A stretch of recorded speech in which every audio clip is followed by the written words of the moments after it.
What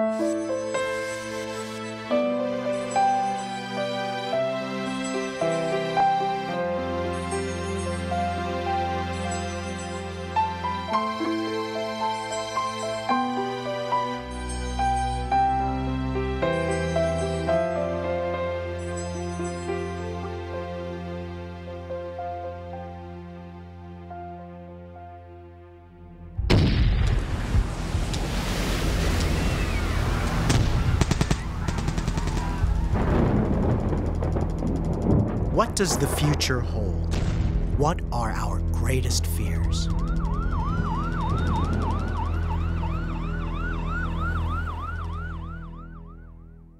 Hello, Bruce Marciano here.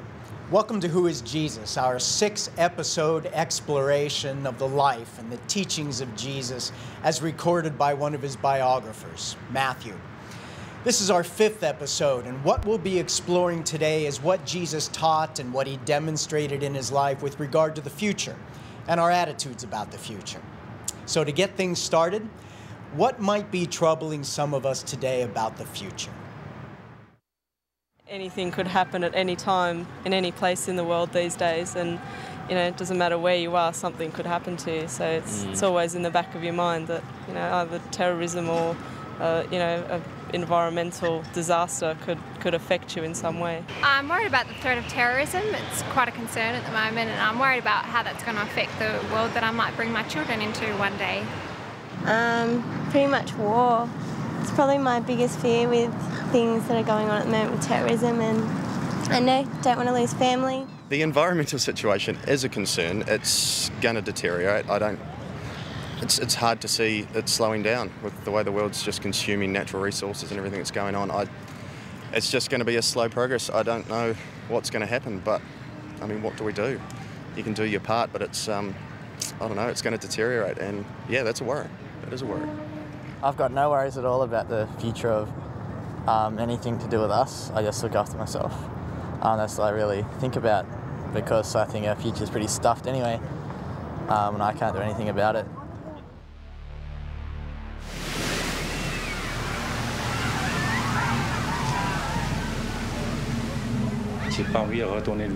If I try and think back to how quickly this all happened, I can't. It's too painful. The trauma is too great.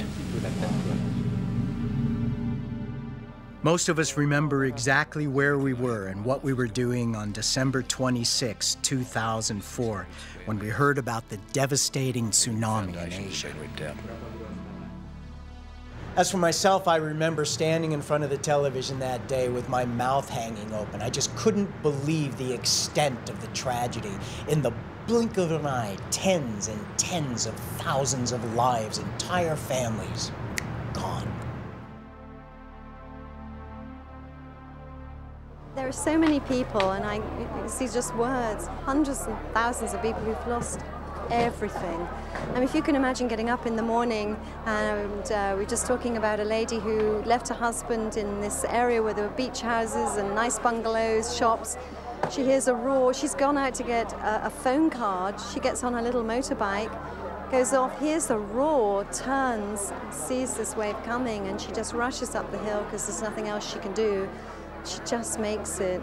And when all of it, all the time abates, after the time and the waves, everything's abated, she goes home, she's got nothing. Nothing.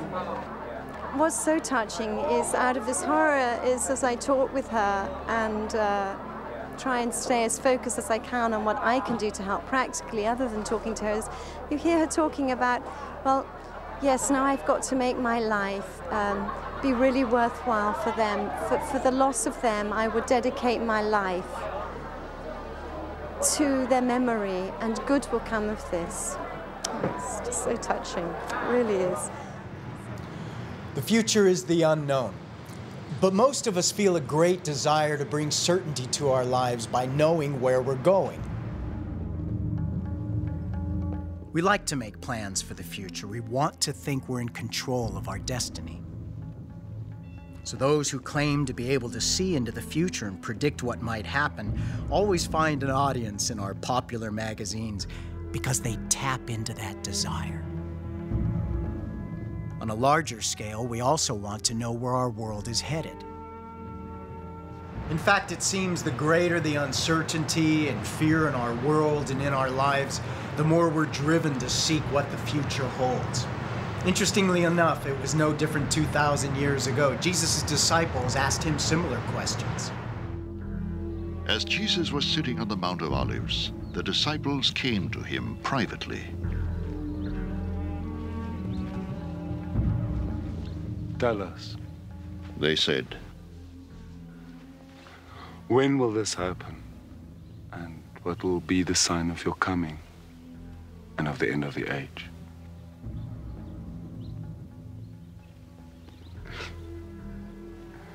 Jesus answered, Watch out that no one deceives you.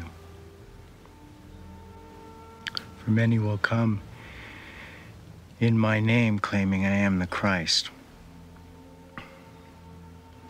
and will deceive many.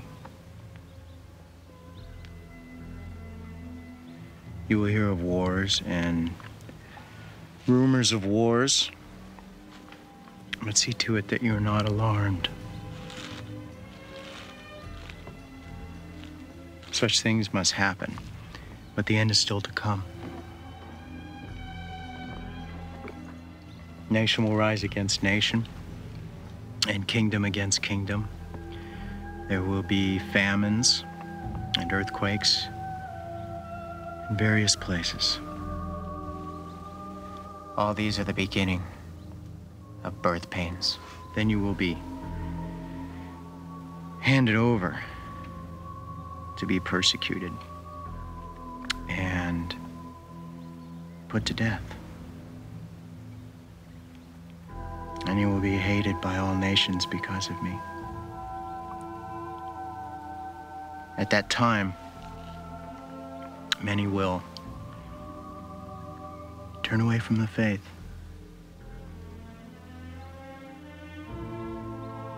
And will betray and hate each other. And many false prophets will appear and deceive many people. Because of the increase of wickedness, the love of most will grow cold. But he who stands firm to the end will be saved. And this gospel of the kingdom will be preached in the whole world as a testimony to all nations. And then the end will come. Jesus' response was to the disciples' question about the future of their temple, the Temple of Solomon. It was the center of the Jewish nation. So Jesus predicting that the temple would be destroyed would have been absolutely devastating to them, mind-boggling. At the same time, they would have linked the destruction of the temple to the end of the world. But as history records, in 70 AD, the Roman legions marched into Jerusalem and virtually leveled the temple as well as the surrounding city.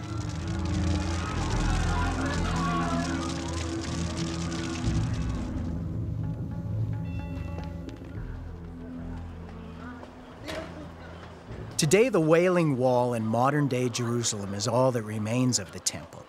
It's still regarded as a holy place by devout Jews around the world, but its Wailing Wall name speaks of the bitter history of the Jewish nation since that time. They've lived with constant terror, death, suffering for centuries. But as Jesus continued to answer his disciples' questions, it became more and more clear that he was speaking of something on a much grander scale. Indeed, the end of our physical world. For then there will be great distress, unequaled from the beginning of the world until now, and never to be equaled again. If those days had not been cut short, no one would survive. But for the sake of the elect, those days will be shortened.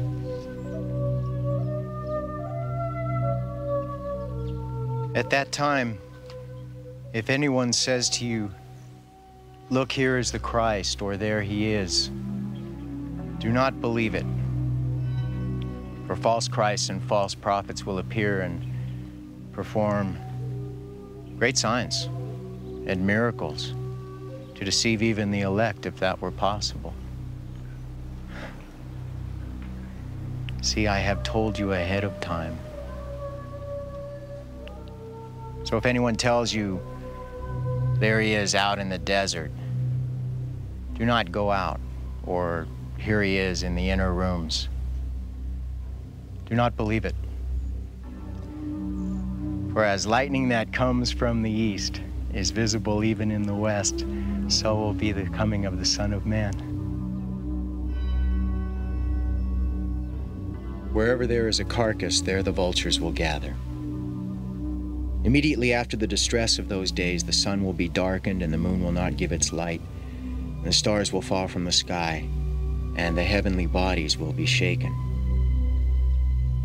At that time, the sign of the Son of Man will appear in the sky, and all the nations of the earth will mourn.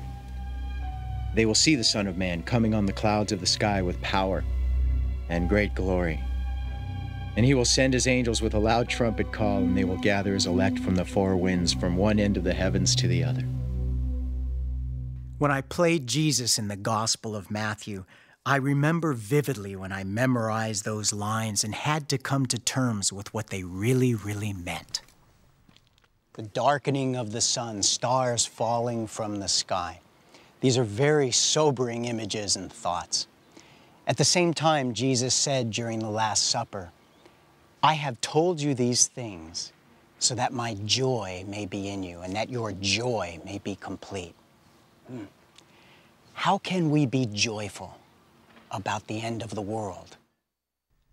The answer comes in what happens next. For then the sign of the Son of Man in heaven shall appear, and he shall come again in great glory. Heaven and earth will pass away, but my words will never pass away. No one knows about that day or hour, not even the angels in heaven nor the Son, but only the Father. As it was in the days of Noah, so it will be at the coming of the Son of Man. For in the days before the flood, people were eating and drinking, marrying and giving in marriage, up to the day Noah entered the ark. And they knew nothing about what would happen until the flood came and took them all away. That is how it will be at the coming of the Son of Man. 2 men will be in the field. One will be taken and the other left. 2 women will be grinding with a hand mill. One will be taken and the other left. Therefore keep watch, because you do not know on what day your Lord will come. So according to Jesus, his disciples were to watch and wait for him in a stance of readiness and vigilance, because Jesus says no one knows the hour or the day. At that time, the kingdom of heaven will be like 10 virgins who took their lamps and went out to meet the bridegroom. 5 of them were foolish, and 5 were wise. The foolish ones took their lamps, but did not take any oil with them. The wise, however, took oil in jars along with their lamps. The bridegroom was a long time in coming, and they all became drowsy and fell asleep. At midnight, the cry rang out, "Here's the bridegroom, come out to meet him." Then all the virgins woke up and trimmed their lamps. The foolish ones said to the wise, "Give us some of your oil, our lamps are going out." "No," they replied, "there may not be enough for both us and you. Instead, go to those who sell oil and buy some for yourselves." But while they were on their way to buy the oil, the bridegroom arrived. The virgins who were ready went in with him to the wedding banquet, and the door was shut. Later, the others also came. "Sir, sir," they said, "open the door for us." But he replied, "I tell you the truth, I don't know you." I'm walking through the ruins of Pompeii. I've just seen the remains of people literally frozen in time, caught completely unaware in the midst of everyday life. And I think of Jesus saying, "Be prepared, because it comes like a thief in the How many of us live our lives just going from this entertainment to that entertainment, seeking this thrill and that thrill, following this latest trend and that latest trend. And then one day there's an automobile accident. One day the doctor says it's cancer. One day there's a tragedy. And we're faced with that day. Oh, how tragically unprepared. Again, it will be like a man going on a journey who called his servants and entrusted his property to them.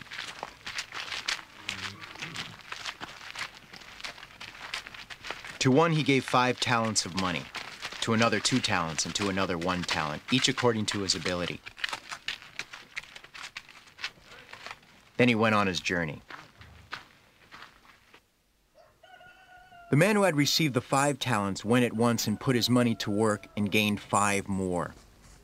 So also the one with 2 talents gained 2 more. But the man who had received the 1 talent went off, dug a hole in the ground, and hid his master's money.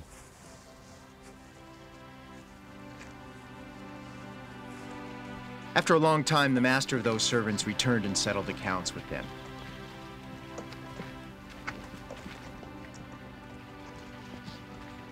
The man who had received the 5 talents brought the other 5.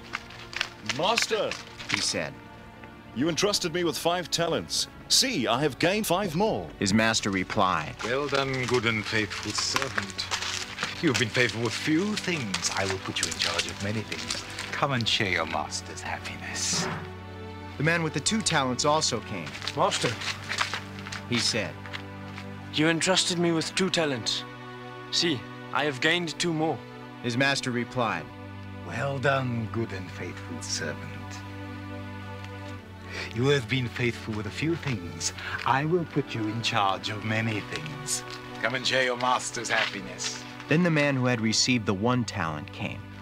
Master, he said, I knew that you are a hard man, harvesting where you have not sown and gathering where you have not scattered seed. So I was afraid and went out and hid your talent in the ground.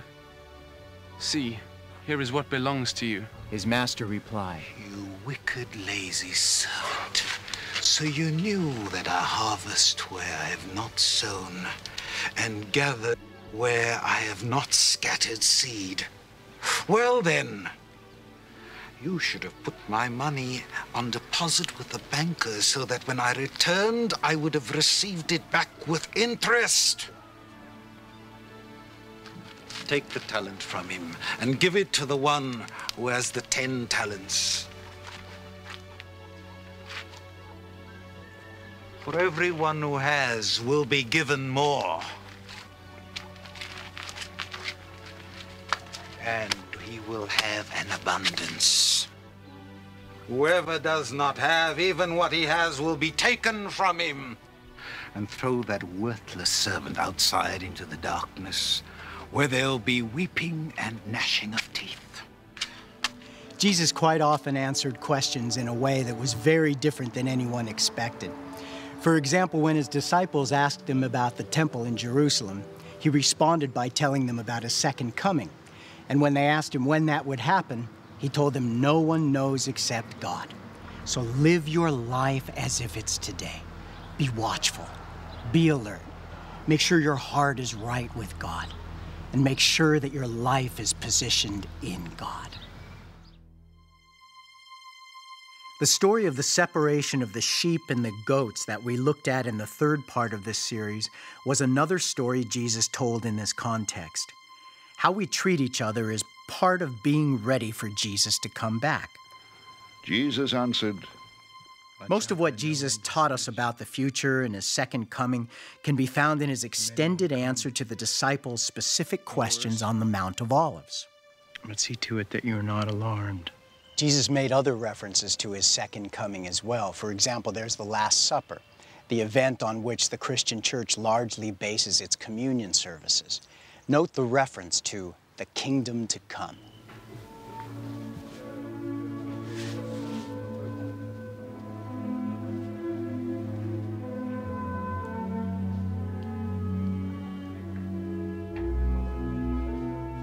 While they were eating, Jesus took bread, gave thanks, and broke it. and gave it to his disciples, saying, "Take and eat. This is my body."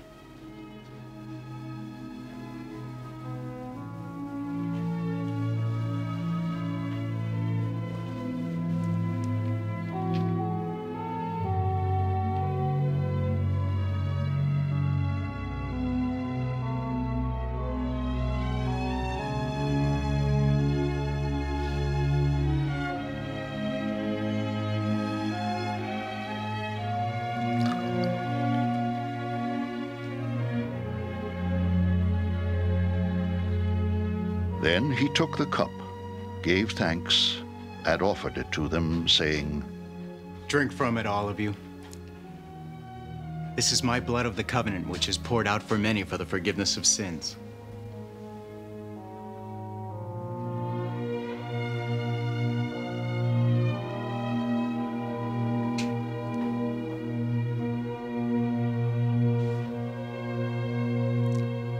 I tell you, I will not drink of this fruit of the vine from now on until that day when I drink it anew with you in my Father's kingdom. And here's another example from Jesus' trial shortly before he was crucified. The chief priests and the whole Sanhedrin were looking for false evidence against Jesus, so that they could put him to death. But they did not find any, though many false witnesses came forward.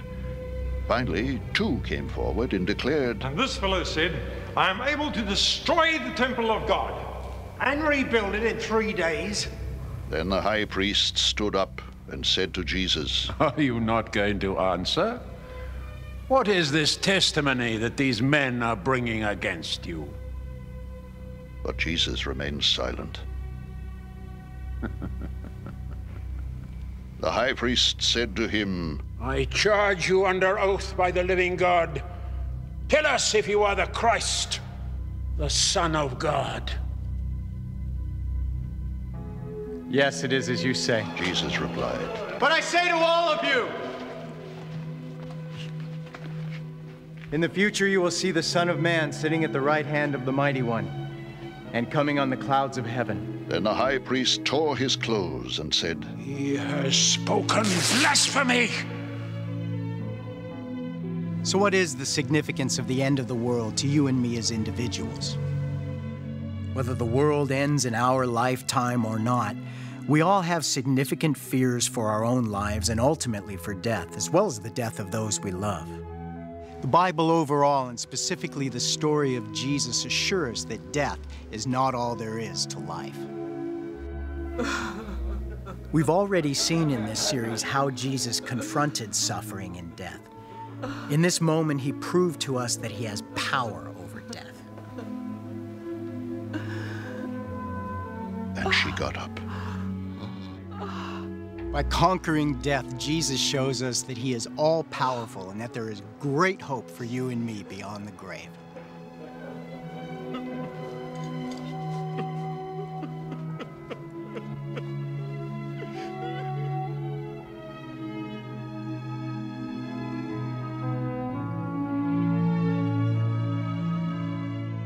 The Bible links Jesus' return to our world with a bigger resurrection and the end of death. As such, the story of Jesus' resurrection provides you and me with a powerful answer to all of our fears for the future. After the Sabbath, at dawn on the first day of the week, Mary Magdalene and the other Mary went to look at the tomb.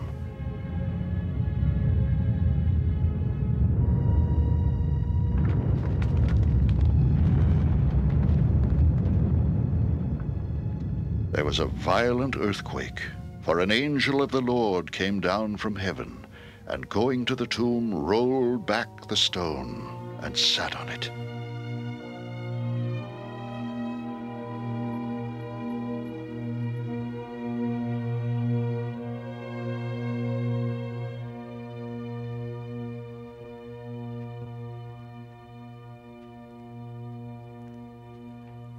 His appearance was like lightning, and his clothes were white as snow.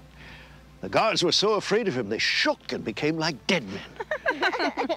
The angel said to the women, "Do not be afraid, For I know that you are looking for Jesus who was crucified. He is not here. He has risen, just as he said.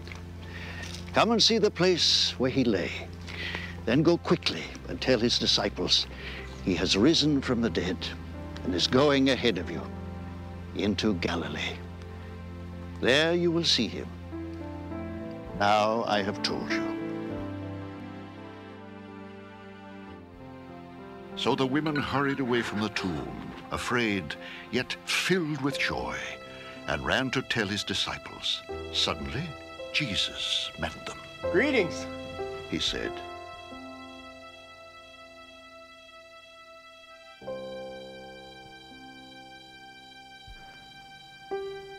They came to him, clasped his feet, and worshipped him.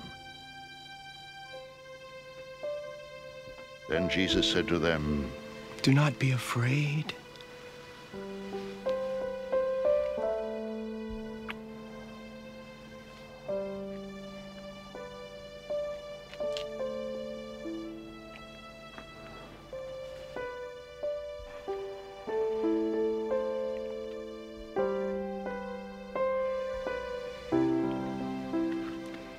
Go and tell my brothers to go to Galilee. There they will see me."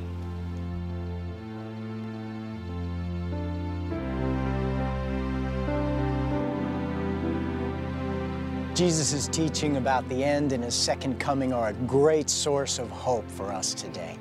This is especially important in a fear-filled and uncertain world. It should make a real difference to how we live, how we treat each other, and how we live hope-filled lives today. It's been an interesting and exciting exploration today, but there's a lot more to discover in our next program of Who is Jesus, so I sure hope you'll join us. As for now, thank you very much. God bless you.